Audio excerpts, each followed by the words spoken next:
Welcome to the Sunday Reach by the Indian Dominicans.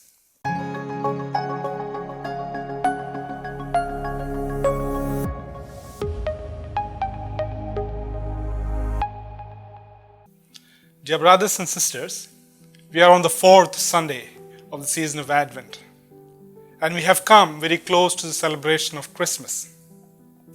Just like the other Sundays, today too, Mother Church has put before us a person in preparing us to celebrate Christmas.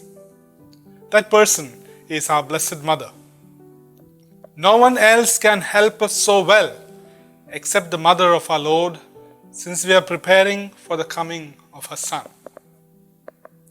In Mary, we see what we should be doing during this season as we prepare for a worthy celebration of Christmas. There are three things that we see very important to us that we can learn from her life. First and foremost, our Blessed Mother believed. Our Blessed Mother believed that God would fulfill what has been promised to us.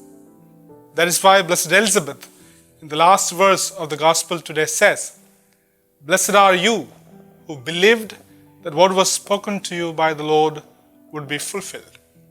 God promised the people of Israel through prophet Micah, as we read in the first reading, that the ruler of Israel shall come forth from Bethlehem, who will shepherd his flock with the strength of the Lord. Until that time, God shall give them up. Our Blessed Mother believed that the time of our Lord's coming is at hand, when the whole creation shall be at peace.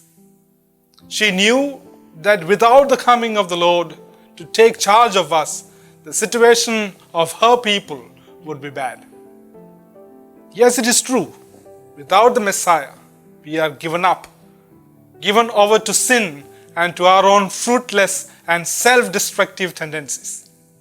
We cannot save ourselves. We must believe that we need the presence of Jesus with us.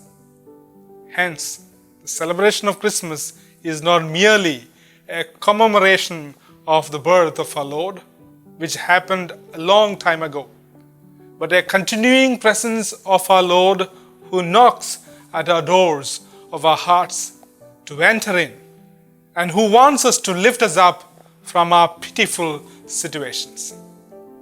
Our Blessed Mother secondly received.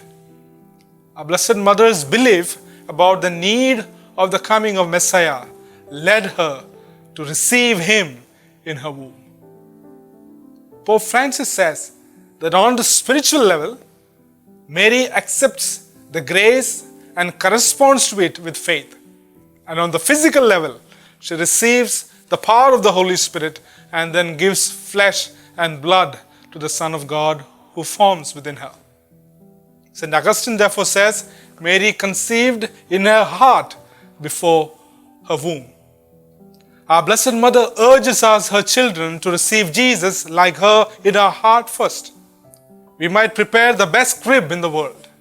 We might buy the tastiest sweets we could ever have. We might decorate our houses so well. But if we are not ready to receive him in our heart and our life, all our preparations would go in vain. Our Lord does not come only in the season of Christmas. He comes to us daily. He comes in the sacrament of the Most Holy Eucharist. Hence Saint Maximilian Kolbe says, "Praise to the Lord, saying, you come to me and unite yourself intimately to me under the form of nourishment. Your blood now runs in mine." Am I ready and prepared to receive Christ? Do I live as if his blood is running in my vein? Are his life-giving words resounding in my mind? We need to remember that we need our Lord. Without him, our life would be empty and meaningless. Our Blessed Mother received him in her life so that we have for us a Savior who would save us from our pitiful situation. Therefore, let this Christmas not be a mere birthday celebration. Rather, let us receive our Master in our heart and our life. Thirdly, our Blessed Mother set out. Our Blessed Mother sets out to be with Elizabeth. Her entry into the house of Elizabeth turned out to be an encounter of God for the elderly woman and the babe in her womb. Hence she cried out, "Blessed are you among women, and blessed is the fruit of your womb. And how does it happen to me that the mother of my Lord should come to me?" Christmas celebration is complete only when we too set out to serve others. If we truly receive our Lord, we can never remain calm. We also will set out like our Blessed Mother to serve. And our service becomes a God experience for those whom we minister to. Because we are not going alone, we are going with the Lord. Every Eucharistic celebration ends with this mandate to go forth. We have received, now it is time to give. Let us promise our Lord today that we will set out to give Him after having received Him in our hearts, so that our Christmas celebration becomes meaningful and we truly become the children of our Blessed Mother, whom we are called to imitate. Amen.